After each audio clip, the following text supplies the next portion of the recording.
Ngayon ay araw ng linggo, ika-21 araw ng buwan ng Hulyo ng taon 2024. Narito po ang mga pag-aaral, pagpuna at mungkahi ng inyong abang lingkod, Jerry Cajelon. Tawagin na lang po ninyo akong Tatang JC sa Diktadorya at Autokrasya Incorporation.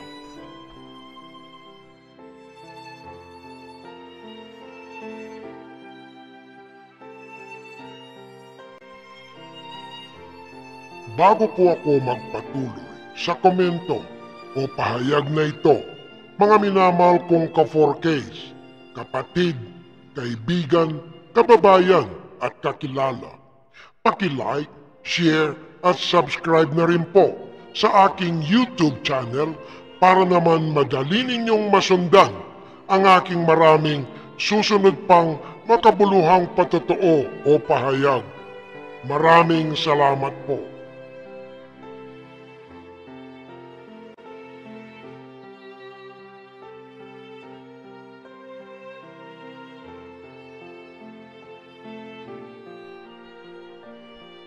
Ang paksa ng aking pahayag ngayon ay pinatawad ka ni Kristo sa pagkakasala.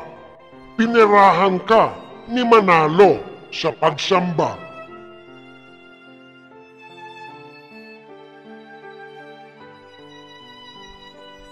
Ang talagang dalisay na pagsamba ng isang nilalang na sumasampalataya sa tunay na mga salita ng Diyos ay ginagawa sa isang tagong sulok lamang na nasa kung kahit saan din naman. Ito ang isang napakahalagang pamamaraan ng pakikipag-ugnayan sa Panginoong Amang Diyos na makapangyarihan sa lahat, di ba?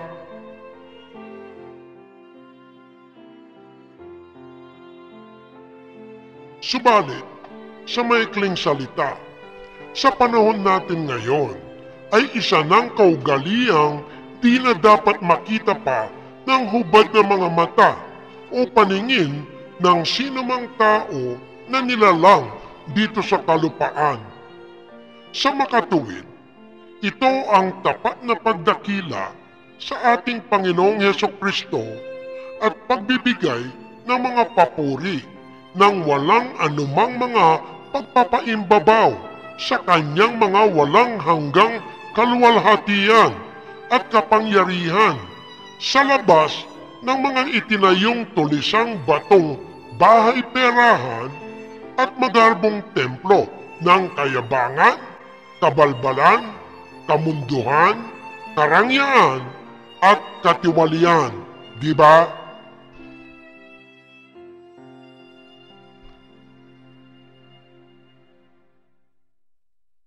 Katunayan na lamang, ito ay inihayag ng banal na kasulatan o Biblia sa bahaging libro ni Apostol Juan sa kabanatang 4 at sa talatang 24 ay ganito ang sinasabi.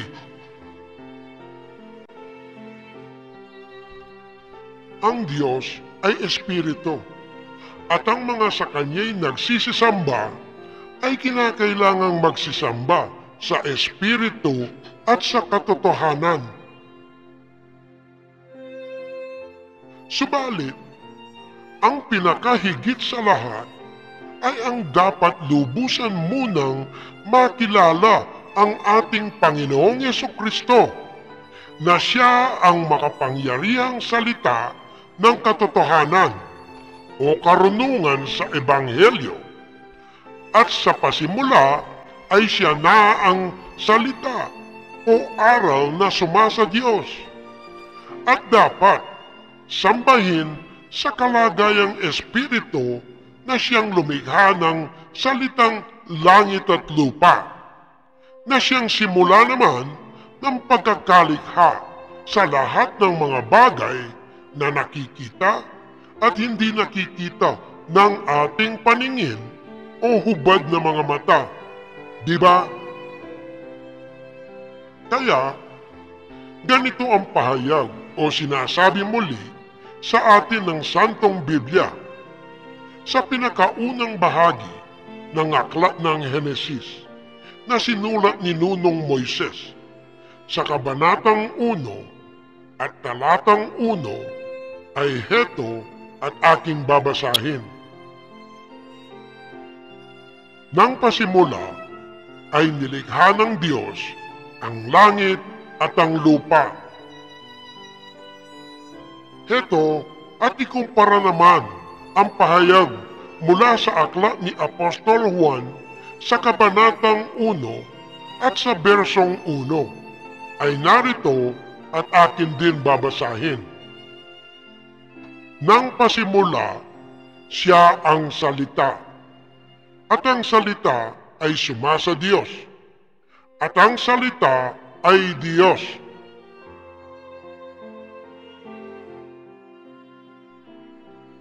Sa makatuwid, mga ka-4Ks, kung talagang inyong intindihin ng mahusay at mabuti ng ayon sa pinakamataas na uri o antas ng pangunawa sa mga salitang nasusulat o aral ng banal na kasulatan, ang ugnayan ng 2 talata na aking binasa mula sa aklat ng Henesis at libro ni Apostol Juan ay nagpapatunay lamang na ang 2 salita na langit at lupa ay siyang iisang salita o verbo na pinagmulan ng lahat na sumasa kalagayang espiritu sa pasimula ng panahon. Ito nga rin ang hiwaga ng katotohanan na siyang salita na espiritu at iisang aral o karunungan sa Diyos na sumasa kalagayang makapangyarihang Amang Diyos na lumikha at pinagmulan ng lahat, di ba? Ito rin ang pangkalahatang makapangyarihang Amang Diyos na lumikha ng langit at lupa na siyang lahat sa pasimula na sadyang hindi kayang makita ng ating karaniwang paningin o hubad na mga mata. Ito nga rin ang Diyos na salita sa pasimula hanggang ngayon di pa talagang nakikilala ng maraming tao. Sa maikling salita, ito ang mataas na antas ng pangunawa at tunay na pagsamba at pagkilala sa espiritu at sa katotohanan ng Diyos, di ba? Sa tunay na ikaliliwanag lamang po ng marami sa mga pahayag na ito ni Nunong Moises at Apostol Juan, heto ang karaniwan, tunay at payak na pakahulugan. Ang salita na espiritu ay nagpapakilala sa isa o kalakhan ng mga bagay, uri o kalagayan na panglangit o di nakikita ng hubad na mga mata o karaniwang paningin ng sino mang tao, di ba? Ang salita na katotohanan ay nagpapakilala sa isa o kalakhan ng mga bagay, kilos o gawa na wagas o tunay. Di kasinungalingan, hindi kabalbalan, hindi kayabangan, hindi huwad, di pakunwari at di rin pagpapaimbabaw o hindi pakitang tao lamang. Di ba? Ang salita na langit ay nagpapakilala sa bawat kalagayan o kalwalhatian, lagayang pang-espiritu, kalawakan o patlang na walang sariling kaanyuan o porma at hindi nakikita ng karaniwang paningin o hubad na mga mata ng sino mang tao, di ba? Ang salita na lupa ay nagpapakilala o naglalarawan sa mga bagay na mayroong kalamnan at nagtataglay ng kaanyuan na maaaring makita ng karaniwang paningin o hubad na mga mata ng sino mang nilalang dito sa ating kalupaan ng ayon sa tamang sukatan, dami at kapanahunan. Diba? Kung ang pag-uusapan naman ay tungkol sa kapatawaran sa anumang uri ng mga kasalanan o kaya kahit kapahingahan pa ng mga nanlulupaypay na kaluluwa o panlunas sa anumang karamdaman ng laman, ang ating Panginoong Hesukristo ay siya lamang ang tunay na mayroong kapangyarihan na magpatawad at magpagaling, di ba? Katunayan pa nga na ang Panginoong Hesukristo mismo ang nagsabi at nasusulat pa rin sa banal na kasulatan sa bahaging libro ni Apostol Lucas sa kabanatang 5 at sa talatang 20 ay ganito ang ipinahahayag. At pagkakita ni Jesus sa kanilang pananampalataya ay kanyang sinabi, Kaibigan, ipinatatawad sa iyo ang iyong mga kasalanan. Sa makatuwid, mga ka-4Ks, at sa ikaliliwanag lamang po ng nakakarami sa inyo, na hindi itong ikalimang anghel ng silanganan kuno at haling sugo ng sariling mga balikukong turo o bagong sulpot at singaw na hidwang propeta daw na Ginoong Felix malabis na manghuhudhod ng mga pera mula sa mga abuloy, handog at lagak ng mga mananampalatayang bangag sa espiritu at buwang sa mga katotohanan sa loob ng makamundong kalipunan at tinatawag na kulto at bulaang Iglesia ni Cristo Inc. Corporation ang makapagpapatawad sa mga kasalanan ng sangkatauhan at magliligtas sa kapahamakan ng sinumang kaluluwa dito sa ating kalupaan. Di ba? Subalit, sa isang banda naman, ay may uri ng pagsamba na ginaganap dito sa kalupaan ng mga ginagagong mananampalataya sa mga balikukong turo sa loob ng mga itinayong tulisang batong bahay perahan. Ang pangunahing layunin at buod palagi ng kanilang mga pagkakatipon ay purihin ng higit pa sa mataas na kaurian ng ating Panginoong Hesukristo ang labasan ng mga dumi, maruming tumbong at maalingasaw na mga kasukasuan ng ibong uwak na manghuhudhod ng mga pera na bagong sulpot lamang at singaw na propeta daw na si Ginoong Felix Manalo Isagun ng silanganan. Matindi nilang nilalawayan, dinidilaan, sinisip-sip at hinahagod pa ang buong pagkatao o kalamnan simula sa maruming mga kuko, gitnang daliri o tintuturo, pati na ang tuhod, litid at hanggang sa bukong-bukong ng kapamahalaan o pamunuan, kapangasiwaan at kasanggunian sa loob at sulok ng makamundo at hidwang kalipunan na tinatawag na buloang Iglesia ni Cristo Inc. Corporation. Diba?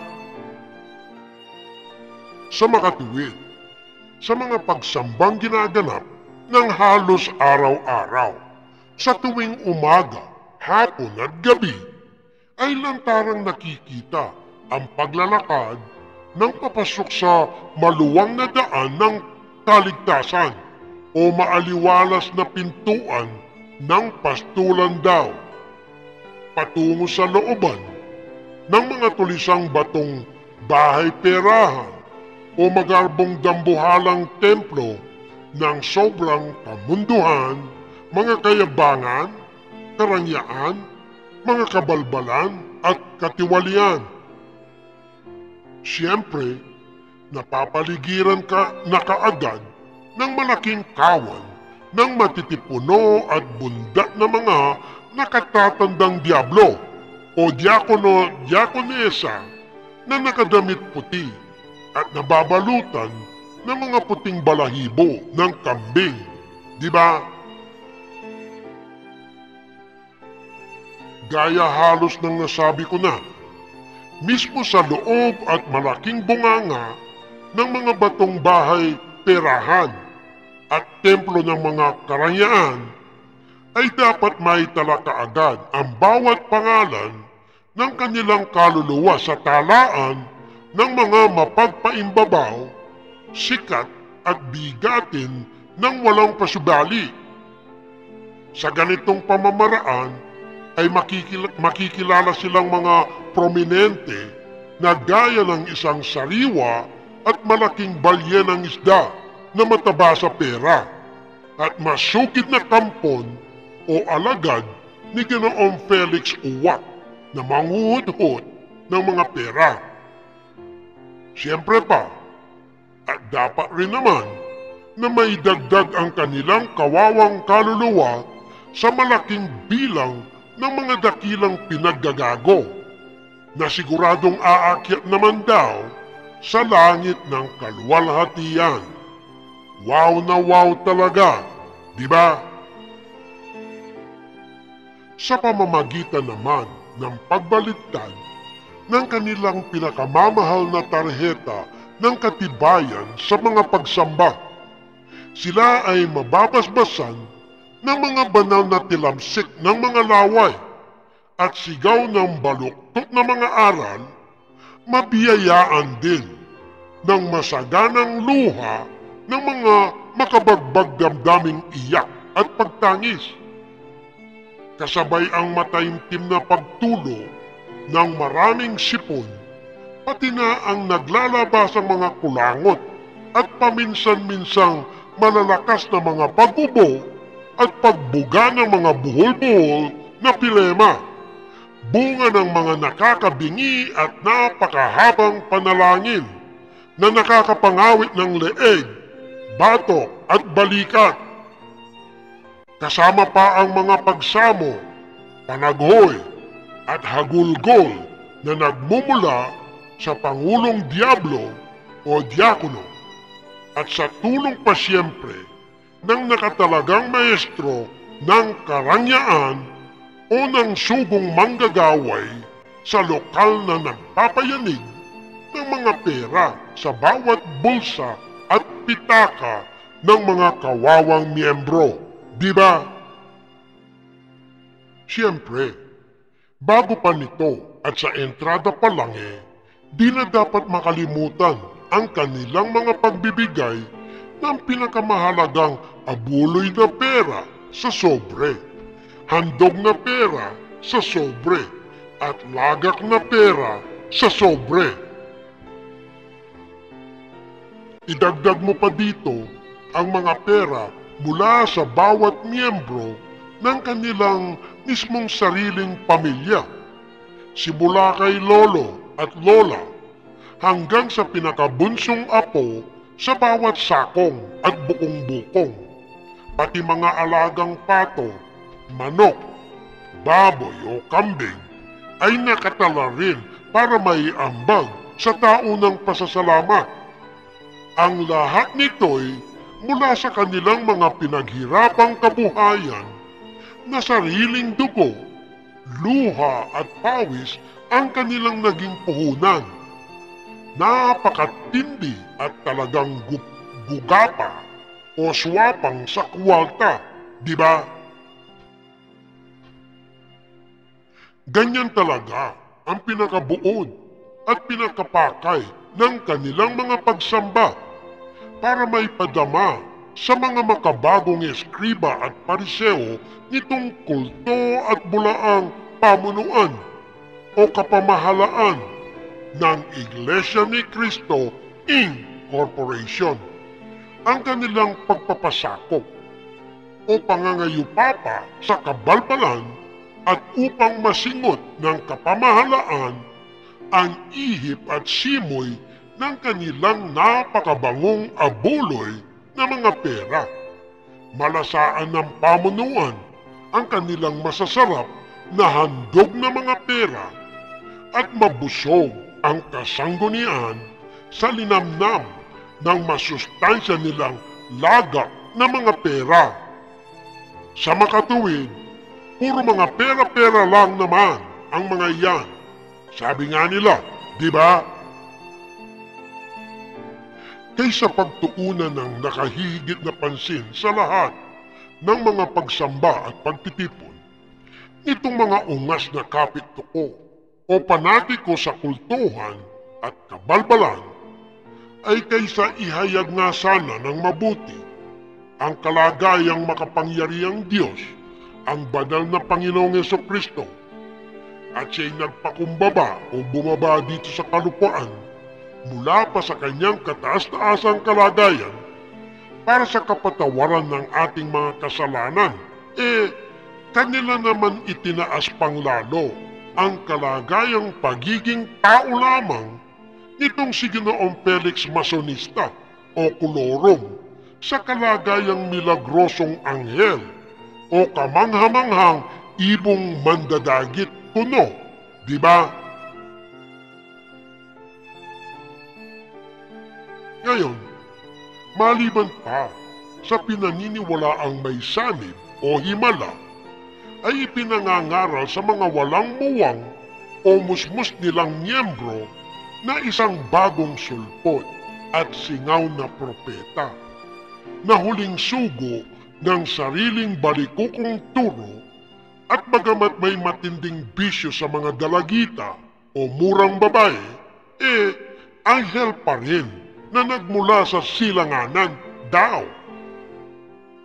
Kaya, kanyang inirehistro sa ating pamalaan ng Pilipinas ang pansariling bungang isip na kulto't bulaang kalipunan o huwad na kasangkapan para sa perahan noong Hulyo 27, 1914. Sa simula ay tinawag muna ito na Iglesia ni Cristo INK Incorporated para mapagbigyan ng tuluyan ang kanyang mga karangyaan at kamunduhan, diba? Kaya siyempre din naman at talaga lamang na ang lahat ng mga nalilikom na pera ay para sa pagpapatayo ng marami pang mga tulisang batong bahay-perahan at sa walang hanggang halakhak at karangyaan ng mga bagong sulpot at singaw din na eskriba at pariseo ng panlupang kapamahalaan, kapangasiwaan at kasanggunian na nilamon ng pangmundong gawaing sosyalismo, diktadorya at otokrasya. Ito ang pamamaraan sa ikabubuhay ng mga masisiba sa kapangyarihan at maluhong estilo sa panlupang pamumuhay. Kaya, ang kanilang walang patid na pagsamba at pagtitipon at kalakip ng pagbibigay ng maraming hain o pera ay sadyang napakahalaga sa kapangasiwaan ng pananalapi, di ba? Sa madaling salita, mga ka-4Ks, ayaw na ayaw mabawasan ng malaki ang pangkalahatang mga abuloy, handog at lagak na pera.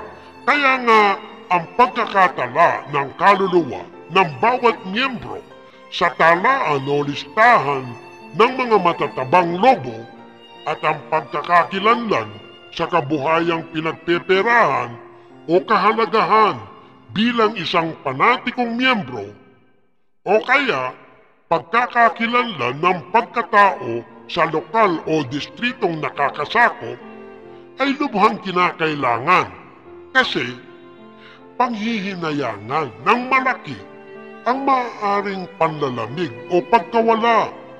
Pero kung ikaw ay isang maliit na kitikiti o isang dilis, tuyo o galunggong lamang na katulad sa mga nagpapalimos o pulubi, tambay, magbobote at mangangalakal sa tingin ng kapamalaan at kapangasiwan, ay marahil hindi ka na aksayahin pa ng anumang pansin at mahabang panahong hanapin pa.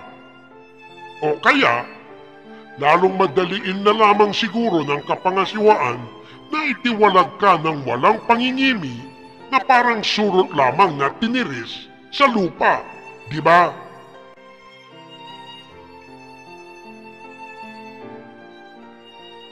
Ganyan talaga katindi kung magmanipula sa kapatiran o magpastol sa nakakaawang kawan ng kulto at bulaang kalipunan na tinatawag na Iglesia ni Cristo Inc. Corporation na itinatag ng bagong sulpot at singaw na propeta daw na si San Felix Dilao na mandudugyot at haling sugo ng sariling hidwang turo. Kanyang mahigpit na ginagapos sa tanikala ng kabalbalan sa loob ng marangyang bakuran. Binibilang at kinikilala pang maigi at mahusay ang sariling pastulan ng mga lobo o kawan ng mga diablo. Ang matataba sa mga ito ay lubhang pinangangalagaan ng napakausay upang mapakinabangan ng lubos para sa mga walang hanggang abuluyan ng mga pera, sari-saring mga handugan ng mga pera at walang patid na mga lagakan ng mga pera sa kapanahunan, di ba? Mga minamahal kong kapatid, kaibigan, kababayan at kakilala, sana'y subaybayan po ninyo ang susunod na paksa sa mga pag-aaral, pagpuna at mungkahi at napapaloob dito sa aking talaan ng mga pahayag, diktadorya at autokrasya Inc. Corporation sa lambat ng himpapawid sa langit.